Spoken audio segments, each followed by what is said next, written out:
সপ্তম শ্রেণীর ছাত্রছাত্রীরা আমাদের গদ্য পদ্য অর্থাৎ সাহিত্যের দিক আমরা হাফ ইয়ারলি সিলেবাস শেষ করে নিচ্ছি। এবার আমাদের কিন্তু বাকি রয়েছে যে দুটো অধ্যায় ব্যাকরণের, তার একটাতে প্রবেশ করতে হবে। আজকের আমাদের পাঠ কারক বিভক্তি। কারক বিভক্তি নাম শুনেই কিন্তু অনেকে একটু চমকে ওঠে। ভয় পাওয়ার কোনো কারণ নেই, ভীষণ সোজা, শুধু বুঝবে ভালো করে, বারবার ভিডিওটা দেখে নেবে আর বইটা একটু ভালো করে পড়ে নেবে, তাহলেই দেখবে প্র্যাকটিসের মধ্য দিয়ে একদম জলভাত হয়ে যাবে। তা আমরা শুরু করতে চলেছি কারক বিভক্তি। তাহলে আমরা আগেই জানবো কারক কি।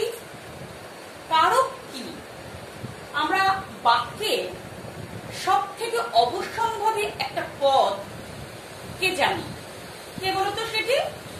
হ্যাঁ, ক্রিয়াপদ। বাক্যে ক্রিয়াপদ ভীষণ অবশ্যম্ভাবী একটা পদ।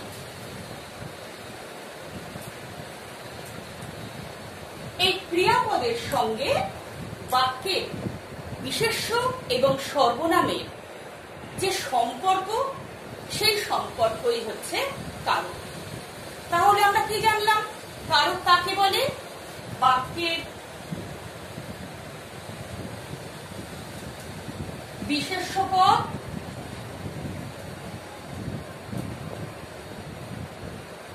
এবং সর্বনাম পদের সঙ্গে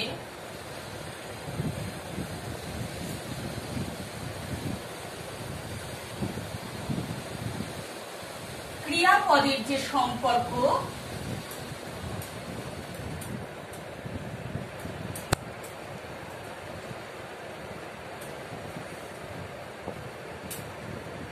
তাকেই বলে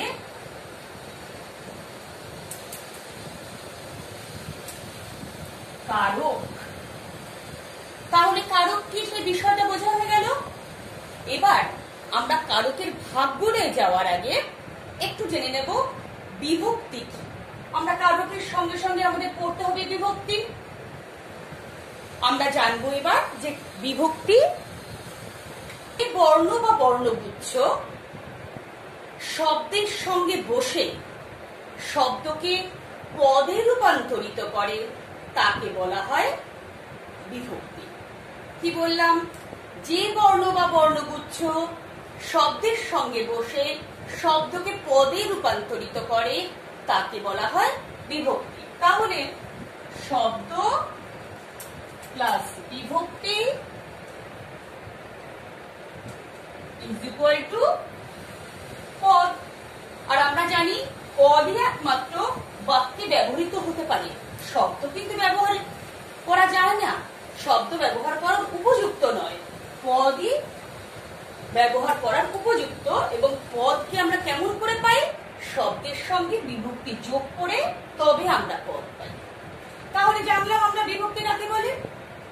বিভক্তির পাশাপাশি অনুসর্গ বলে এক ধরনের জিনিস আছে, যেটা বিভক্তির মতো কাজ করে। এটা এক ধরনের শব্দ, যে শব্দ এই শব্দের সঙ্গে একই মাত্রায় লেগে বসে না, শব্দের পাশে বসে বিভক্তির মতো কাজ করে, তাকে বলি আমরা অনুসর্গ। বিভক্তির যেমন উদাহরণ হিসেবে বলা যেতে পারে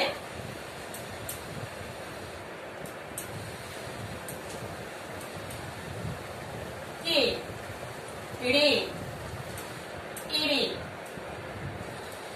এ, অ, তে ইত্যাদি। আর অনুসর্গ যেটা বললাম, বিভক্তির কাজ করে, কিন্তু সে পুরোপুরি বিভক্তি নয়, সে নিজেও একটা কিন্তু অব্যয়, সে নিজেও একটা পদ। সে শব্দের পাশে বসে বিভক্তির মতো কাজটা শুধু করে দেয়। অনুসর্গের আরেকটা নাম আমরা বলতে পারি কর্মপ্রবচনীয়। অনুসর্গ উদাহরণ কি? যেমন হইতে, থেকে, দ্বারা, দিয়া, জন্য ইত্যাদি। তাহলে আমরা একটু জেনে নিলাম কারক কাকে বলে, বিভক্তি কি, অনুসর্গ কি। এবার আমরা আসবো কিন্তু কারকের ভাগে।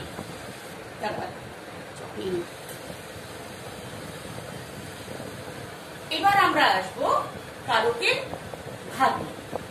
কারকের বেশ কয়েকটা ভাগ আছে, কিন্তু আমাদের হাফ ইয়ারলির জন্য পাঠ্য শুধু 3টে ভাগ। সেই 3টে ভাগ কি কি? কর্তা, কর্ম, করণ।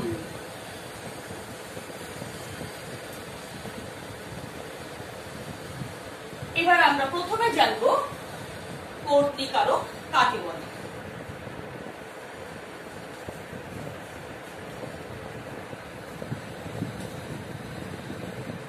কারক বলেছি কি?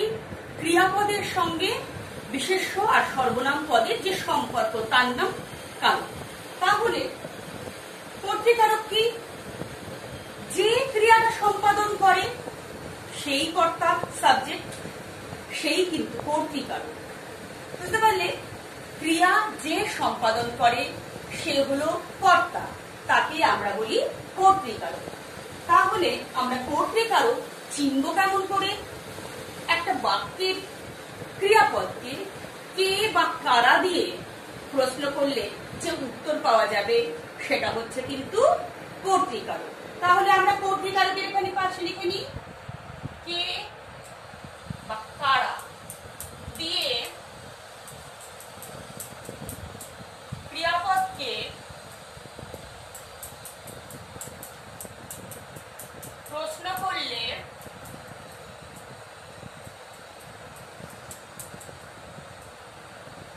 কর্তৃকারক পাওয়া যায়।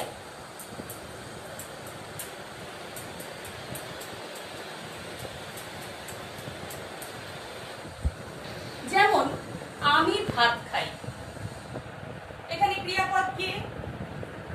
এখানে ক্রিয়াপদ হলো খাই। আমি ভাত খাই, এই বাক্যে দেখো ক্রিয়াপদ হলো খাই। বাক্যটা দেখো আমি ভাত খাই, এখানে ক্রিয়াপদ কে? ক্রিয়াপদ হলো খাই। তাহলে আমরা কে দিয়ে প্রশ্ন করব? কে ভাত খায়? আমি। তাহলে দেখো আমি হয়ে গেল কর্তৃকারক। আর আমি এই শব্দটির সঙ্গে বা পদটির সঙ্গে গায়ে লেগে কাউকে দেখা যাচ্ছে না, অদৃশ্য, তাহলে বলবো আমরা কর্তৃকারকের অবিভক্তি বা শূন্য বিভক্তি। অবিভক্তি বা দুটোই বলবে না কিন্তু, অ আর শূন্য, যে কোনো একটা বলবে, বা শূন্য বিভক্তি। আবার কারা দিয়ে যদি বলি ছেলেরা মাঠে খেলছে, ক্রিয়াপদ কি? খেলছে। কারা খেলছে? ছেলেরা খেলছে। বহু বচন, এটা যেহেতু এক বচন সেই জন্য কে দিয়ে প্রশ্ন করে পেয়েছি। আর যদি হয় বহু বচন তাহলে হবে কারা দিয়ে প্রশ্ন করে উত্তরটা। সেক্ষেত্রে কিন্তু রাটা কোনো বিভক্তি নয়, রাটা কিন্তু বহু বচন বোঝানোর জন্য রা এসেছে, এটা কিন্তু একটা নির্দেশক। সুতরাং আমরা বলবো অ বা শূন্য বিভক্তি। আবার যদি বলি পাগলে কিনা বলে, পাগলে কি না বলে, এক্ষেত্রে দেখো ক্রিয়াপদ কে? বলে। কে বলে? পাগলে বলে। এক্ষেত্রে কর্তৃকারক পেয়ে গেলাম একে, আমরা তো লিখে ফেললাম খুব সহজে। কর্তৃকারকের বিভক্তি কি হবে? মূল কথাটা হচ্ছে পাগল, এর সঙ্গে গায়ে লেগে কে বসে আছে? এ। তাহলে কর্তৃকারকের এ বিভক্তি।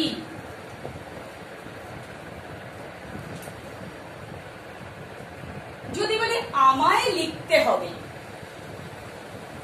লেখা কাজটা কে করবে? আমি করব। সুতরাং আমায়টা হয়ে যাবে কর্তৃকারক, আর তার গায়ে লেগে কে বসে আছে? অন্তস্থ অ। সুতরাং কর্তৃকারকে অন্তস্থ অবিভক্তি। এইভাবে কিন্তু আমরা কর্তৃকারকটা শিখে ফেলবো।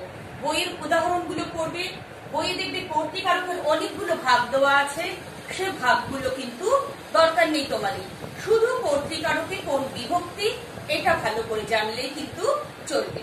ঠিক আছে, এরপর আমরা ঢুকবো কিন্তু কর্মকারকে। কর্মকারক কাকে বলে আগে জানবো।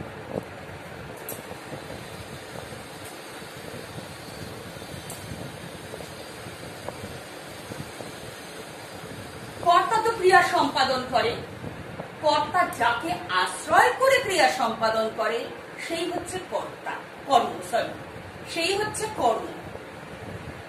আবার অন্যভাবে যদি আমরা বলি, মনে করো বাবা আমাকে কলমটি দিয়েছেন, এই বাক্যে ক্রিয়াপদকে দিয়েছেন, কে দিয়েছেন? বাবা দিয়েছেন, তাহলে বাবা হয়ে গেল কর্তৃকারক। কাকে দিয়েছেন? আমাকে দিয়েছেন। কি দিয়েছেন? কলমটি দিয়েছেন। তাহলে আমরা দেখলাম, আগেরটা দেখেছিলাম ক্রিয়াপদকে কে বা কারা দিয়ে প্রশ্ন করলে যে উত্তর পাওয়া যায় সেটা হয়ে যায় কর্তৃকারক। এবার আমরা দেখলাম ক্রিয়াপদকে কি বা কাকে দিয়ে প্রশ্ন করলে যে উত্তর পাওয়া যায় সেটা হচ্ছে কর্মকারক। এগুলো কিন্তু আমাদের চেনার সুবিধার জন্য বলা। কর্মকারক তাহলে কি বলবো? ক্রিয়াপদকে, বাক্যে অবস্থিত ক্রিয়াপদকে কি বা কাকে দিয়ে প্রশ্ন করলে যে উত্তর পাওয়া যায় সেটি হলো কর্মকারক। যে উত্তর পাওয়া যায় সেটি হলো কর্মকারক। এবার কর্মকারকের অনেক রকম ভাগ আছে, আমাদের অত রকম ভাগে যাওয়ার দরকার নেই, কিন্তু ভাগের উদাহরণগুলো পড়বে। আমি একটা উদাহরণ দিয়ে তোমাদের বোঝালাম এখানে, যেমন আবার তেমনি বলা যায় ছেলেরা বল খেলছে। এখানে কিন্তু বল কি খেলছে, তোমরা ভাববে হয়তো বল খেলছে, অর্থটা বুঝে নিতে হবে। বল কিন্তু এখানে কর্মকারক হবে না, কারণ বলটা দিয়ে ফেলে। সুতরাং এটা কিন্তু পরবর্তী আমরা যেটায় যাব সেটা বোঝানোর সময় বলছি। আমি মনে করো লেখক বই লেখেন। কি লেখেন? বই লেখেন। বই, এটাও কিন্তু কর্মকারক। এরকম করে কিন্তু আমরা কর্মকারকের বিভিন্ন ভাগগুলো থেকে উদাহরণ দেখে দেখে শুধু কর্মকারক কোন বিভক্তি সেটা বুঝে নেব। মনে করো ছেলেটি কি ঘুম ঘুমোলো। একটু ভ্যারাইটি দিকে যাচ্ছি। ছেলেটি কি ঘুম ঘুমালো। এখানে ক্রিয়াপদকে ঘুমালো। কি ঘুমালো? ঘুম। তাহলে এটি কর্মকারক, এর গায়ে লেগে কিছু বসে নেই, সুতরাং এটার ক্ষেত্রে আমরা বলবো শূন্য বিভক্তি। তাহলে এরকম করে লিখতে হয় কর্মকারকে শূন্য বিভক্তি।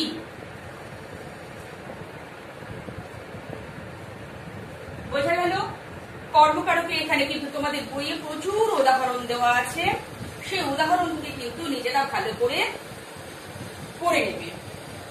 যেমন দেখো বলা আছে মা আমাকে ডাকছেন।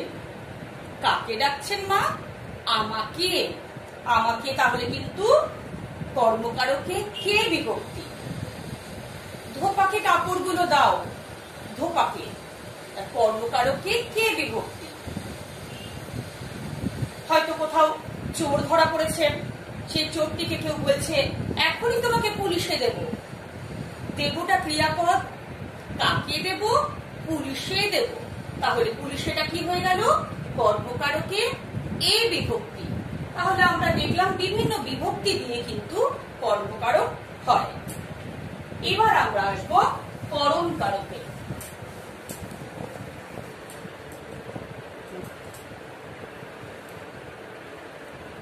আমরা কিন্তু এক এক দিন এক একটা কারক তোমাদেরকে পড়তে বলবো এবং লিখতে দিয়ে পড়া নেব।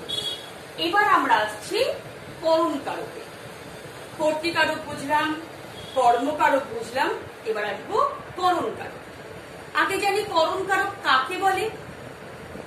যার সাহায্যে ক্রিয়া সম্পাদিত হয় সেটি হলো করণকারক। তাহলে কি বলবো? যার সাহায্যে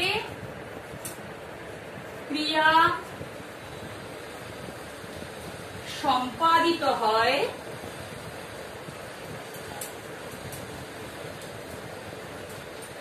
তাকে বলে করণকারক।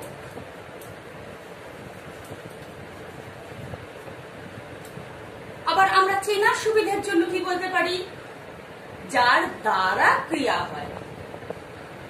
মনে করো ছেলেটি ছুরিতে পেন্সিল কাটে। ছুরিতে মানে ছুরি দিয়ে, বুঝতে পেরেছো? এরকম করে কিন্তু আমরা মানে বুঝে তারপর এটা কোন কারক সেটা নির্ণয় করব। তাহলে আমরা চেনার সুবিধার জন্য যে বলেছিলাম করণকারকের ক্ষেত্রে আমরা কি বলবো?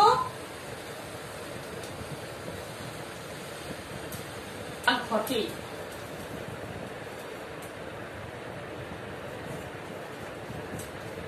যার দ্বারা ক্রিয়া ঘটে সেটি হলো করণকারক। দেখো তোমাদের বইয়ে উদাহরণ দেওয়া আছে, কলম দিয়ে লেখো। কলম, তার পাশে কিন্তু দেখো গায়ে লেগে কেউ বসে নেই, বিভক্তি, পাশে দেওয়া আছে দিয়ে। তাহলে কলম দিয়ে লেখো, এখানে কিন্তু দিয়ে কথাটা বিভক্তি নয়, বিভক্তির পাশাপাশি কি বুঝিয়েছিলাম? অনুসর্গ। দিয়ে হলো অনুসর্গ। যদি বলি বাক্যটি কি? কলম দিয়ে লেখো। এখানে কলমটা আন্ডারলাইন করা আছে। আমি কি বলবো? করণকারকে দিয়ে অনুসর্গ। করণকারকে দিয়ে অনুসর্গ।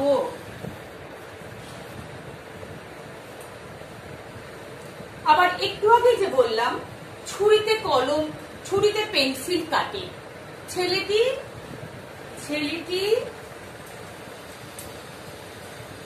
ছুরিতে পেন্সিল কাটে। এই বাক্যে দেখো আমার ছুরিতে আন্ডারলাইন করা আছে। এখানে কিন্তু পাশে অনুসর্গ নেই, তে বিভক্তি আছে। তখন আমি কি লিখবো? করণকারকে তে বিভক্তি।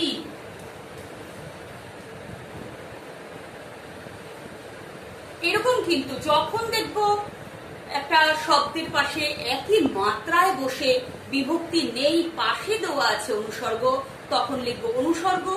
আর যখন দেখবো আমি একই মাত্রায় আমার গায়ে লেগে বসে আছে বিভক্তি, অনেক রকম ভাগ আছে, ভাগের মধ্যে অনেক রকমের উদাহরণ আছে। বুদ্ধি দ্বারা সব হয়। এখানে কিন্তু দেখো বুদ্ধি, এটা হচ্ছে করণকারক, পাশে আছে দ্বারা, তাহলে বুদ্ধির দ্বারাটা হলো করণকারকের দ্বারা অনুসর্গ। তারই পাশে আছে দেখো, না এখানে দেওয়া নেই, টাকায় কিনা হয়। যদি বলি আমি টাকায়, টাকার দ্বারা সবকিছু হয় যেহেতু এটা করণকারক হবে। টাকায় কথাটা সংখ্যায় কিন্তু দেখো অন্তস্থ বিভক্তি লেগে আছে, তাহলে করণকারকে অন্তস্থ বিভক্তি। শিকারি বিড়াল গোফে চেনা যায়। গোফে আন্ডারলাইন করা আছে, তার মানে গোফ দ্বারা চেনা যায়। অর্থটা বুঝে নিলাম আমি। হয়ে যাবে করণ কারক, গোফে গোফ কথাটা তার পাশে এ বিভক্তি লেগে আছে, সুতরাং হয়ে গেল কিন্তু করণ কারকে এ বিভক্তি। এইভাবেই কিন্তু আমরা এক এক দিন এক একটা কারক আমরা যেভাবে পড়া দেব, স্যার ম্যামরা পড়া দেবেন, সেভাবে কিন্তু তোমরা বই থেকে রেডি করে ফেলবে, আমাদের কাছে সুন্দর করে সাবমিট করবে লেখা লিখে। এবং প্রতিটা কারকের ক্ষেত্রে বলছি ওয়ার্ডটা তুলে নেবে, তুলে নিয়ে পাশে হাইফেন দিয়ে লিখবে এই কারকে এই বিভক্তি। যেমন লিখেছি আমি করণ কারকে দিয়ে অনুসর্গ, করণ কারকে তে বিভক্তি, এরকম করে কিন্তু লিখতে হয়। ঠিক আছে, আজকের মতো এই পর্যন্তই। সবাই ভালো থাকবে, সাবধানে থাকবে, আর পড়াশোনাটা সুন্দর করে চালিয়ে যাবে। নমস্কার।